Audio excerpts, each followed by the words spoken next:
dicho nunca en términos de lo que es la demanda, el análisis de la demanda agregada y del consumo, que el gasto del gobierno no tiene una incidencia en el PIB. Claro, La tiene. Obviamente no debe ser la mayor, pero tiene una incidencia en el PIB. Tiene una incidencia objetiva. Ok, entonces, ¿pero qué pasa?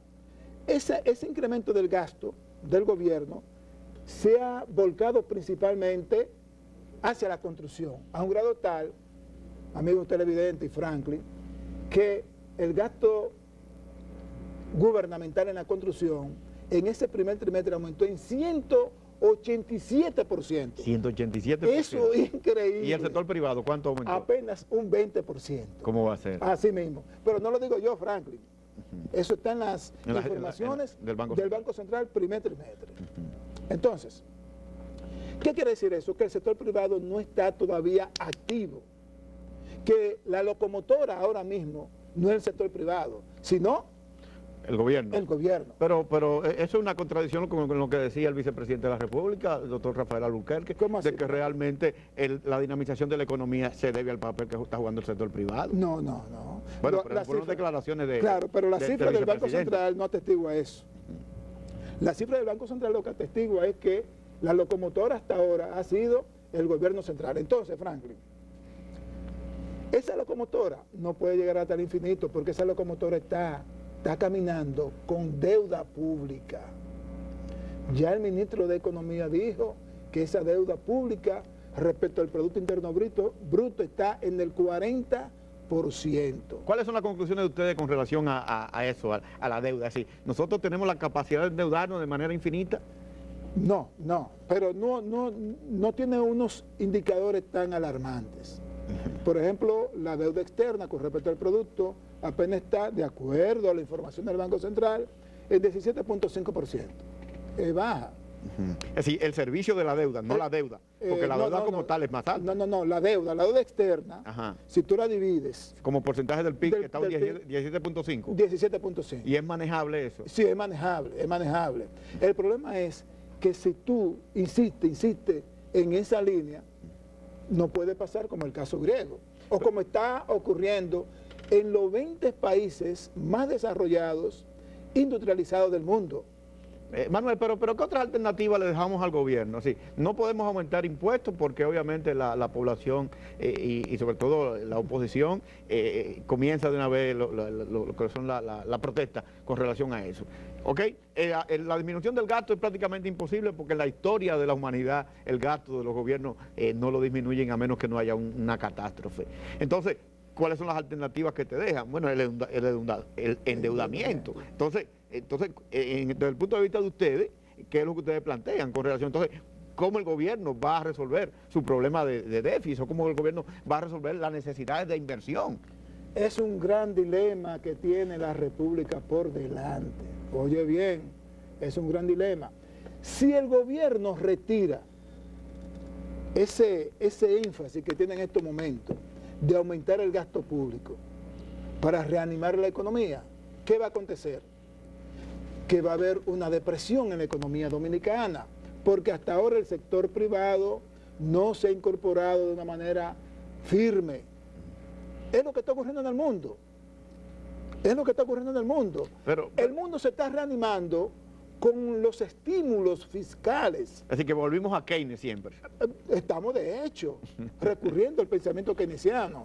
La concepción neoliberal recibió un golpe letal con motivo de esta crisis financiera en los Estados Unidos que se mutó en una gran crisis económica mundial. Hay un economista norteamericano que dice que normalmente el mercado pone el desorden y después llama al Estado para que lo ordene. Pero así, Frank, ¿tú no lo viste?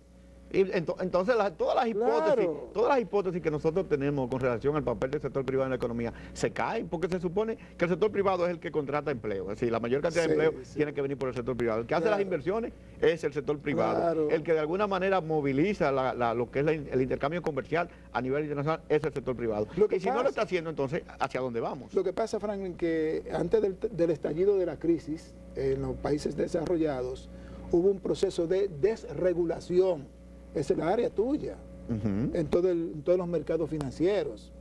Entonces, eso fue creando burbujas, espejismos, Y cuando buscaron el soporte, no había soporte. Y eso entonces originó la gran crisis. Ahora, Franklin, si tú me permites en los minutitos que quedan, yo quiero concluir con el examen que te estaba haciendo de los 130.440 volvamos a eso. Entonces, si ya desechamos la alternativa de que de enero a abril se iban a crear esos 130.440 empleos porque el sector privado no se ha incorporado de manera eficaz, entonces tú tienes que restarle a los 130.440, los 55.000 del año pasado. Del año pasado, de octubre a diciembre. Sí. Te quedan 74.000. Ok. Entonces, ¿qué yo hice? Busqué una regla de 3. Si 130.444 provocan que la tasa de desempleo baje 0.5, ¿qué cantidad, qué porcentaje se va a reducir en la tasa de desempleo con 70.000 o 74.000 empleos que se hayan generado? Caída para atrás, Franklin, apenas 0.28 puntos porcentuales. Es decir, que prácticamente la tasa de desempleo se quedaría en 14.7%.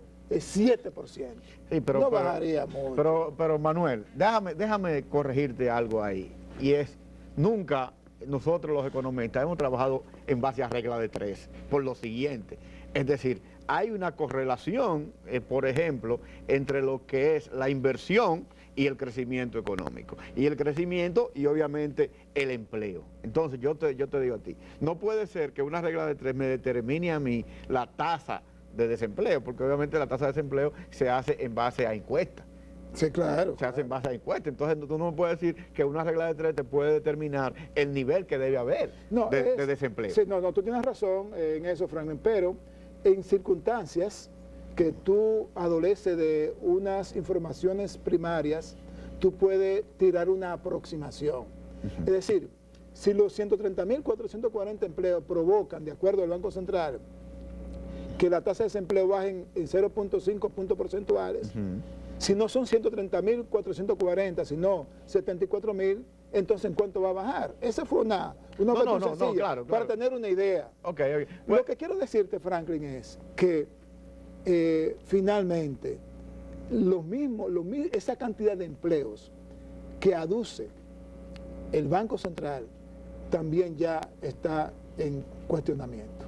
Es decir, que ustedes entienden que los datos, y vuelvo y reitero, que lo voy a hacer hasta el final de esta entrevista, sí, los datos son falsos, esos datos no son creíbles. Franklin, no son creíbles. Ya yo no creo en el Banco Central. Definitivamente, yo creía a ojo cerrado, pero después que yo he estado estudiando los informes del Banco Central, he visto cosas realmente espeluznantes. Pero hay una cosa, Manuel, y no es que yo defienda al Banco Central en este caso, pero sí hay una institución que es la que recolecta los datos, recopila los datos en base a encuestas, en base a estudios. Entonces, si no creemos en ella, ¿en quién vamos a creer? Bueno, ese es un problema, hay una crisis. Porque inclusive sí. Todo lo que son las estadísticas del Banco Central son las que toman como referencia a los organismos internacionales que avalan y acreditan esa información. Entonces, si no creemos en esos datos, ¿en quién vamos a creer? ¿Cuál es la alternativa? Yo incluso me siento muy apenado de meterme en esa investigación, porque yo que creía tanto en esta institución, y entonces... Porque ¿cómo fue que se originó el asunto, Franklin? Fue en el primer trimestre del año 2009 que el Banco Central dijo que la economía había crecido 1%. Entonces, cuando yo estudio ese informe, digo, pero señores, ¿cómo creció la economía? Porque todo es negativo aquí.